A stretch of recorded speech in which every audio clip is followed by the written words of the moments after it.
Hey everyone, welcome back to our channel.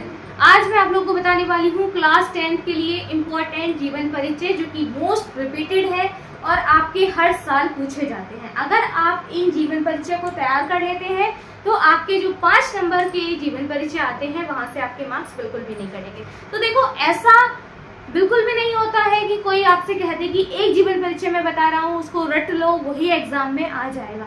ऐसा बिल्कुल भी नहीं होता है। तो फिर क्या है, हम दोनों तरफ से गद्य और पद्य में से सिर्फ 3-3 जीवन परिचय लेंगे और उन जीवन परिचय को समझेंगे कि किस तरीके से हम उनको याद करते हैं।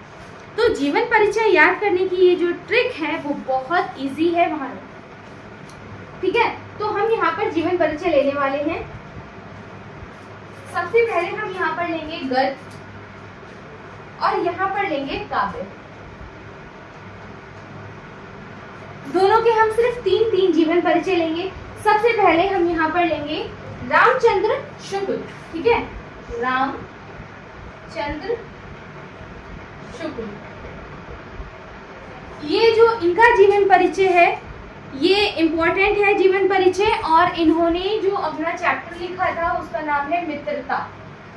ये आपने चैप्टर सुना होगा, ये रिपीटेड है। इसके जो आपके गद्यांश पद्यांश होते हैं वो भी आते हैं, बार बार पूछे जाते हैं, इससे रिलेटेड क्वेश्चन भी पूछे जाते हैं।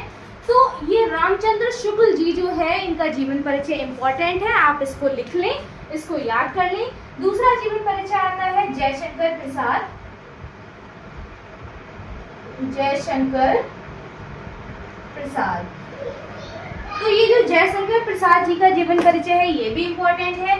ये ममता चैप्टर इन्होंने लिखा था, तो ये जो ममता पार्ट है इससे भी काफी आपके जो पूछे जाते हैं क्वेश्चन आ जाते हैं। तो ये 2 हो गए हमारे जीवन परिचय। उसके बाद में एक जीवन परिचय हमारा और आता है जिसको हम कहते हैं रामधारी सिंह दिनकर, ठीक है। रामधारी सिंह दिनकर, रामधारी सिंह दिनकर। तो जो बच्चे बार बार क्वेश्चन कर रहे थे कि हमें जीवन परिचय के बारे में भी बता दो, कि कैसे हमें उनको लिखना है ये भी समझा दो, तो ये हो गए आपके गद्य के 3 इम्पोर्टेंट जीवन परिचय। बस आप इन 3 इम्पोर्टेंट जीवन परिचय को याद कर लो। इसके अलावा मैं आपसे कह रही हूँ कि आपको कोई चौथा जीवन परिचय याद नहीं करना है। बस आप इन 3 जीवन परिचय को याद कर लो, इन 3 में से ही आपका एक जीवन परिचय आ जाएगा। उसके बाद में हम यहाँ पर आते हैं, तो यहाँ पर हमें सिर्फ यहाँ पर भी 3 जीवन परिचय याद करना है। पहला हमारे हो जाएंगी महादेवी वर्मा। महादेवी वर्मा हमारा इंपॉर्टेंट जीवन परिचय है। उसके बाद में हमारा आता है तुलसीदास। लास्ट हमारा आता है यहाँ पर बिहारी लाल।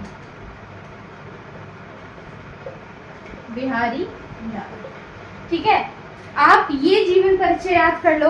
यहाँ से अगर आपने ये 3 जीवन परिचय याद कर लिए, ये 3 जीवन परिचय याद कर लिए, टोटल 6 आपके जीवन परिचय हैं। उनमें से आपके 2 तो मतलब 2 ही क्वेश्चन, 2 ही जीवन परिचय आते, बाकी सब तो ऑप्शन होते। तो आपके 2 जीवन परिचय यहीं से फंस जाएंगे। उसके अलावा आपको कहीं से भी जीवन परिचय नहीं देखना पड़ेगा। अब आती है जीवन परिचय को याद करने की ट्रिक और लिखने की ट्रिक। तो जीवन परिचय को याद कैसे करना है, तो बेटा सबसे इंपॉर्टेंट बात मैं आपको बता दूं। देखो, मैं हवा में कोई तीर नहीं मार रही, ना मैं आपसे ये कह रही हूँ कि बिना पढ़े पास हो जाओगे, बिना पढ़े जीवन परिचय याद हो जाएगा। It is impossible. देखो, कोई भी चीज है, हम खाना भी मुंह में तब तक नहीं खा पाते जब तक निवाले को मुंह तक नहीं ले जाते, है ना। कुछ तो स्ट्रगल करना पड़ेगा, जाहिर सी बात है। विदाउट स्ट्रगल कुछ मिला है आज तक? नहीं मिला ना, कुछ नहीं मिलता। तो हम क्या करेंगे, सबसे पहले मैं खुद बुक से ही चीजें देखती हूँ और आप भी बुक से ही देखा करो, क्योंकि बुक से हमें वो चीजें सारी मिल जाती हैं जो कि हम इधर उधर नहीं देख पाते हैं, ठीक है। तो सबसे पहले हम अपना जयशंकर प्रसाद का जीवन परिचय देते हैं। तो हमारे पास ये हो गया जयशंकर प्रसाद का जीवन परिचय। अब इस जीवन परिचय में क्या है, सबसे पहले आप यहाँ पर एक चीज देखो, इसमें आ रहा है ना एक संक्षिप्त परिचय आ रहा है। जब आप जीवन परिचय लिखोगे तो संक्षिप्त परिचय आपको जरूर से लिखना है। संक्षिप्त परिचय दोगे, संक्षिप्त परिचय में क्या क्या पूछा जाता है। संक्षिप्त परिचय छोटा सा परिचय होता है जिसमें पूछा जाता है जन्म, यानी कि उस इंसान का जन्म कहाँ पर हुआ था। उसके बाद जन्म स्थान पूछा जाता है, फिर आता है उसके पिता का नाम, फिर आता है उसकी माता का नाम, फिर आता है उसकी मृत्यु कहाँ पर हुई। ये तो हो गया संक्षिप्त परिचय, यानी कि उसका इम्पोर्टेंट जो डाटा है वो शॉर्ट में लिख देना। उसके बाद में आता है उसका जो हम स्टोरी में लिखते हैं, उसको हमने क्या करना है बेटा, याद करने के लिए आपको क्या करना है, पहले एक बार आप रट्टा मार के पढ़ दो। जैसे कि जयशंकर प्रसाद का जन्म काशी के प्रसिद्ध वैश्य परिवार में 1879 में हुआ था, ऐसे करके आप पढ़ दो। ठीक है, पूरा पढ़ दो, सॉरी 89 में हुआ था, 79 नहीं 89 में हुआ था। तो पहले आप पूरे तरीके से पढ़ लो। ठीक है, एक बार में समझ में नहीं आएगा, फिर आपको क्या करना है, उसको दोबारा जब आप पढ़ने बैठो तो क्या करना है, मैं क्या करती हूँ अक्सर हाईलाइट कर लेती हूँ चीज़ों को। तो जब आप पढ़ने के लिए बैठो तो पॉइंट लगा लगा कर, अरे ये इतना इम्पोर्टेंट है, ये इतना इम्पोर्टेंट है, फिर आप उसको कॉपी में लिख दो।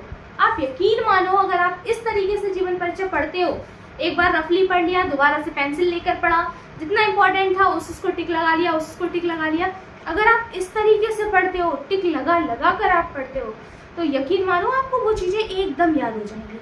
आपके जो माइंड है ना उसको कैप्चर कर लेगा, आपको बिल्कुल परेशान होने की जरूरत नहीं पड़ेगी। तो बस आप इसी तरीके से अपने जीवन परिचय को पढ़ना और इस तरीके से आपके जीवन परिचय याद रहें। तो ये जो 6 जीवन परिचय हैं इंपॉर्टेंट है, मेहनत से पढ़ लो, मेहनत से याद कर लो, आपके जीवन परिचय के मार्क्स आपके बिल्कुल पक्के हो जाएंगे, बिल्कुल कहीं से कहीं नहीं जाने वाले। अगर आपको जीवन परिचय कैसे लिखें समझ में नहीं आ रहा है तो आप मुझे बताएं, आप मुझे कमेंट करें, मैं आपको जीवन परिचय को शॉर्ट में लिखने का तरीका भी बता दूंगी। बिकॉज अभी वीडियोस को हम ज़्यादा लॉन्ग नहीं कर रहे हैं, इसलिए मैं आपको शॉर्ट में ही जो इम्पोर्टेंट टिप्स है वो शेयर कर देती हूँ। अगर आपको नीड है तो आप मुझे बताएं, मैं आपको नेक्स्ट क्लिप में दूसरा डिटेल्ड में कैसे लिखा जाता है जीवन परिचय, बोर्ड एग्जाम में जीवन परिचय कैसे लिखे जो हमें अच्छे मार्क्स मिले, मैं आपको डिटेल में बता दूंगी।